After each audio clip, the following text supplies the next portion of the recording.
तो हेलो दोस्तों, welcome bank two माय channel K R queen. तो कैसे हैं आप सभी लोग? आई होप आप लोग ठीक होंगे, मस्त होंगे। तो गाइस आज हम देखेंगे क्रेजी नंबर 1 चैनल से क्रेजी भाई का न्यू रोस्ट वीडियो आया है जिसका टाइटल है natural beauty part 2 Bhojpuri roast video crazy number 1। तो ज़्यादा टाइम वेस्ट नहीं करते, वीडियो को स्टार्ट करते हैं। इस वीडियो का ओरिजिनल लिंक हमारे डिस्क्रिप्शन में है, जाके जरूर देखें। तो फटाफट यार वीडियो स्टार्ट करते हैं।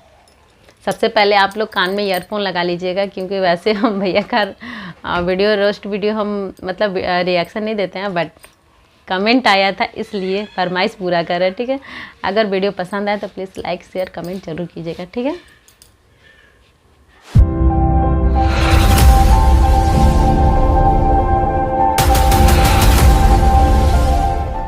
तो क्या हाल बा भाई लोग, उम्मीद करते हैं कि सबको अच्छा बोलो और हमेशा अच्छा रह के चाहिए। तो भाई लोग सबसे पहले तो हम लोग मेरे को बात बतावल चाहते नहीं, हमार इतना दिन वीडियो कहाँ नहीं आइल हवे। ये देखो लो लोगता नु हमारे को बाइक से रहला छोटा मोटा ठीक बा, और हेजू स्क्रैच आई मीन मतलब रहला ठीक बा, यही से थोड़ा बहुत बीमार रहनी है, यही खातिर मतलब 10-12 दिन ले हमारे वीडियो ना आवे सकला। ठीक बा, और भाई लोग सबसे खुशखबरी बात ई बवे कि बहुत जल्द हमारे को म्यूजिक वीडियो आवे वाला बा, आई मीन एगो म्यूजिक एल्बम आवे वाला बा जौन की सैड सॉन्ग होखे वाला बा। ठीक बा, और बहुत ही हमनी के मेहनत करले बन जब पूरा हमारा टीम मिलके, और जब आई भाई लोग तो ये पूरा एकदम कसम से कहते हैं नेक्स्ट लेवल एकदम इंडस्ट्री हिला देवे को। ठीक बस सिस्टम हैंग हो जी जगह हमार म्यूजिक वीडियो रिलीज हुई। तो भाई लोग अगर तुम लोग जानना चाहत रहो हमारे म्यूजिक वीडियो कहिया रिलीज होके वाला बा, तो ये वीडियो के डिस्क्रिप्शन में हमार जोन ब्लॉग चैनल बवे ओकरा पे एगो ब्लॉग डालले बने। ठीक बा, ब्लॉग तुम लोग शुरू से अंत तक देख लियो लो, वाला वीडियो देख ले बोलो, तुम लोग पता चल जी कि कहिया हमारे म्यूजिक वीडियो रिलीज होके वाला बा। तो डिस्क्रिप्शन में लिंक एक बार जाकर जरूर चेकआउट करियो लो। और भाई लोग आज की वीडियो तो कुछ ज्यादा ही गणफार रखे वाला बा, यही से कहते हैं अपना कान में ईयरफोन लगा लो, बिकॉज जानते बड़ो केकरा काज हम रेले वाला बानी। तभी ना करना वाला सुन के स्टार्ट करन आज के बक्सोदी। आज बहुत दुख के बात बा। काहे हो कोनो पेल के भाग गेल बा का? मतलब काहे मतलब दुख के बात बावे, तनी अच्छा से एक्सप्लेन करो। सुबह सुबह चाय पिए गनी है तो चाय में चाय पत्ती डाल के बना दे रहा हंस हमरा घर के गलती से। तो घर वाला के बोलनी है कि तनी के पता बा कि हम नेचुरल चीज है, नेचुरल पिए नहीं चाय, तो तनी के चाय पत्ती काट डालस। अच्छा तो तहार मुताबिक जवन चाय पत्ती बावे तो नेचुरल ना हो ना, मतलब प्रकृति के देन ना हवे। एगो काम कर, तू आज से जहिया अपन घरे चाय बनवेबू नु एगो काम करी हो, ओकरा में झांट पत्ती डालवा दी हो, और तहार चेहरा पर निखार आ जी। नेचुरल के साथ साथ हाइलाइट के फेचुरल हो जेबू। तहार बहिन चोदो भाग। मैं कैसे आप लोग से बताऊं, हमको खुद नहीं समझ में आ रहा है। बताना क्या? ए भौजी कौन सी भूल बावे हो, लेकिन शेयर करना पड़ रहा है सोशल मीडिया पे तो हर एक बार शेयर करने मतलब शेयर करो तार संग का भूल बावे। हम ही नेचुरल ब्यूटी है करियावा। हां भाग रे तोरी बहनी का बुरी में मकई के भुजा पेलो। हम तो दुनिया के सर्व सच में ही भौजी के कुछ हो गेल बावे, लेकिन ई त भोसड़ी नाटक कइले बिया। अरे भौजी लागम पेले लगबू खेले करियावा, ये रोन हमरा खराब लागेला। बात तोरी बहनी चोद वाली का तो एक्टिंग है ना, मतलब भाई लोग देखत रहलो एकरा नजर में सब लइके करिया होला, सब लइकी करिया ओकमे ना करिली सन। अरे तोरी बहन चोद कबो वेस्ट इंडीज में जाके तू देख ली है, ओजू के नीचवा ताल कतरा रहबे करेला, ऊपरो को निकाल कतरा होला। ठीक बात, ई मत कहो के खाली लइके करिया होला सन, नहीं तो दिमाग हमर खराब भइल, हम तार बहुत कुछ खराब कर देम। अच्छा लड़की सब के लगे कितना दिमाग रहेला नु, कैसे कि एटीएम के दुकान कौन सी के दुकान? एटीएम के दुकान। अच्छा एटीएम दुकान होला ना। अरे करीब बहिन चोदो, हम तो ये बड़ा जोनिया के सर्व एटीएम के दुकान कहल जाला। हम तो बस ये जानत नहीं कि एटीएम एगो सर्व मशीन हवे जहां आदमी जाके अपन कैश विड्रॉल करेला, और आज के जो नया टेक्नोलॉजी आइल बोकरा में एटीएम में जाके आदमी पैसा भी जमा कर देता है। लेकिन ई अरे कैमरामैन कौन एकरा के बता देलबा कि एटीएम दुकान होला रे? का जने कौन ही बता देलबा कि एटीएम के दुकान कहल जाला।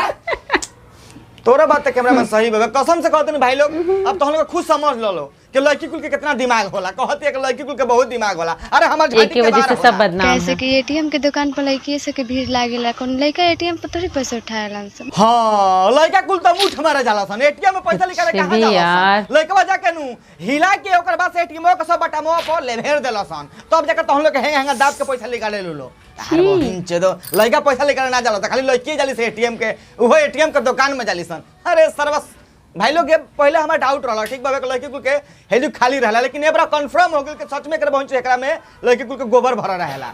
हम सब लड़की के बात नहीं करते भाई लोग, काहे से के बहुत बड़ी कमेंट में करिया वाला हाई टाइप कुल को लड़की के कहता नहीं हम। एगो नया ट्रेंडिंग वीडियो चलता 300 में, तोरा खानी 300 में, ठीक है, माने लड़का सब बोल रहा है।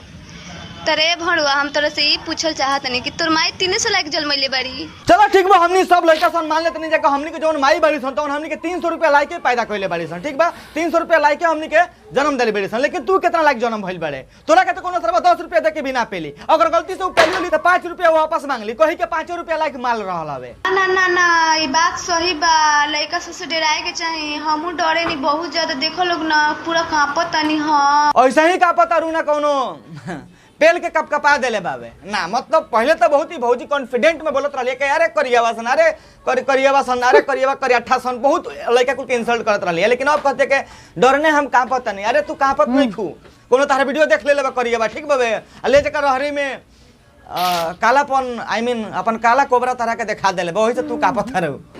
बहुत खुशी के बाद बाकी हम सोनाक्षी सिन्हा खानी लागत। हाँ ये बात हम मानो तो नहीं भाई लोग, एकदम सोनाक्षी सिन्हा सन भौजी लागत गई। हाँ, थोड़ा बहुत 19-20 के फेर बाबे, लेकिन सोनाक्षी सिन्हा था ना, सोनाक्षी सिन्हा का झांट जरूर लगाते गई। वफाई में नीलकमल सिंह, डांस में खेसारी या कुछ कोरियावा सकेरेले ला नेचुरल ब्यूटी रहेले तैयारी। शायरी भी तैयार है। आई के सबसे पहले तू हमारा के तेल मतलब हमारा के रेल दो, हम तो कहिए से भोथर लान लेके तारा के जो होता नहीं। लेकिन एगो बात याद रखी है, चाकू सरवा खरबूजा पे गिरो चाहे खरबूजा चाकू पे गिरो, घुसी तो हरे मतलब कटाई खरबूजा में। एगो बात कही, कुछ कुछ लड़का सबके आदत ह साइकिल से रह से चाहे मोटरसाइकिल से, कोनो लड़की सबके देखे सन त बार-बार मुंह घुमा घुमाएंगे देखेलन सकी पटिया सकी ना, तनी के इतने इज्जत बारे। हां रे, हमनी के त इतने इज्जत पटलही बा, हमनी के लड़का सन के इज्जत कौन ची होला। ऐसे करके बोलते हैं। एगो बात तू याद रखियो, हमनी के कहीं भी जाकर लात जूता खा ले तब हमनी के कहीं ना कहीं अच्छा जगह शादी हो जी, हमनी के बियाह हो जी। लेकिन तोहन लोग कोनो पटक के रहरी में जबरदस्ती पेल दिनु तो कहीं तोहन लोग के बियाह हो ना हो, याद रखियो। कोनो सरवा कह दी के फलानवा के लड़की के क्रेजिया रहरी में पटक के पेल देले बा, तनी में इज्जत ना हकारे बक करी आवास। अरे करी बहिन का मां कसम भाई लोग कैमरामैन करिया सुनते सुनते मैंने क्रेजी भाई पूरा इरिटेट हो गया। मुआ दे में बार बार करे बहन जो सब लेकर के करियावा कहती, अरे तोरे बहन जो तू निचला पर खोल के देख, अगर करिया ना होइनु तो कहिए हमरा से करियावा कहले बड़ी बक। हां त कुछ लड़का सब गलत फहमी देखी है लोग। हां कोनो गांव में अगर ऑर्केस्ट्रा नाचता त जहन से 100 रुपया कोनो से मांग लिहन से चाहे घर से ले लिहन से 100 रुपया खुदरा करा लिहन से 10-10 रुपया के, ठीक बा। आ खूब एटीट्यूड में जीभ में दाब जीभ निकाल धरे से जे हमरा खनी के होइले नहीं खे। अभी आन बेला जाके कोना में बैठ के रोएलन से काहे हो करलन सर, तब तो के ना थी रहल त आ लेके से इतना कमजोर मन समझे से देखला से नीमा से चाहे खराब से पैसा टाने के पावर रखेली सा। हां अच्छा तो लड़की कुल के पैसा टाने का पावर होला ना, तो लड़का कुल के पेल के दांत लगावे मतलब मुआवे के पावर होला, याद रखियो तू। कहत के तरीके लड़का जरा 100 रुपया का खुचरा करवा के ले जाके और जिम में लेके लड़की कुल के ऑर्केस्ट्रा पर जाके लड़की कुल के पैसा लुटावे लसन, जिम में आई मीन मुंह में लगा के लड़की कुल के पैसा देलसन। तो तारे ई पता नहीं खे खाली 10-20 रुपया देबे ना करलसन, पीछे स्टेजवा के ले जाके पेलियो देलसन, याद रखियो इहो बतिया।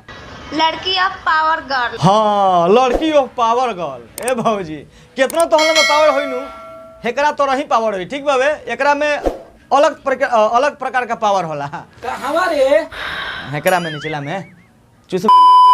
हाँ तो कुछ बारन सौ के पैसा वाला बनल से हमरा खानी केहू नहीं के, बाप रे बाप दुनिया फाड़ दे। खाली दुनिया नहीं के फाड़ते सन, आजकल का लड़का कुल का जोना पास पैसा बानो ओकनी के दुनिया के साथ साथ लड़की कुल के गणियो फाड़ देते रहसन। तो याद रखियो लड़का खाली दुनिया ना फाड़ रहसन, बहुत कुछ और फाड़े आवेला ओकनी के, ठीक बा। और तारा का समझाओ के ना पड़ी, तू समझदार तो नहीं खू, कह दी का कैमरामैन का कहीं छोड़ रहा है ना, कह के कोनो फायदा नहीं के। आई होप के तुम लोग वीडियो देख के एंजॉय कर लियो बोलो और हंसले को बोलो। और भाई लोग ये वीडियो बस एगो मनोरंजन मजाक खातिर बनावल गए रहो, तो भाई जे भी देख लो ये वीडियो के देख के हंस के भूल जाए, ठीक बाबे। और भाई लोग जैसे कि तुम लोग वीडियो के स्टार्टिंग में बताइनी है हमारे को ब्लॉग वीडियो रिलीज भइल बाबे, डिस्क्रिप्शन में लिंक पर जाके वो वीडियो देखबो तो तुम लोग को पता चल कि कहिया हमर म्यूजिक वीडियो रिलीज होके आला बाबे, ठीक बा, रिलीज होके आला बाबे। तो डिस्क्रिप्शन में लिंक बैक बाजार के जरूर वीडियो जरूर देखियो लो। अगर ये वीडियो देखे तुम लोग अच्छा लागलो तो वीडियो को लाइक कर दियो लो, अच्छा ना लागलो वीडियो को डिसलाइक भी कर सकते रहो। मिले जी फिर से नेक्स्ट वीडियो में, तब तक के लिए बाय। तो फाइनली यार यहाँ पे वीडियो समाप्त हुआ, काफ़ी ज़्यादा ही रोस्ट कर दी है, मतलब इनका तो सारे एक वीडियो ऐसा ही रहता है, इसीलिए मतलब बहुत कम इनका वीडियो हम लेते हैं, बट फरमाइश था इसीलिए हमको मतलब लेना पड़ा इनका वीडियो। और बाकी ठीक ही है, जो जैसा बोलेगा वैसा सुनेगा, है कि नहीं। और ठीक है, आप लोगों को कैसा लगा प्लीज़ कमेंट में बताइएगा ज़रूर। और हमारे चैनल पर नए आए हैं और अभी तक चैनल को सब्सक्राइब नहीं किया तो प्लीज़ आपसे रिक्वेस्ट है कि चैनल को सब्सक्राइब कर दे और जो साइड में आइकन है उसको जरूर प्रेस कर ले, ताकि जब भी कोई वीडियो डाला जाए सबसे पहले अपडेट आपको मिले। तो मिलते हैं फिर से नेक्स्ट वीडियो में, तब तक के लिए बाय।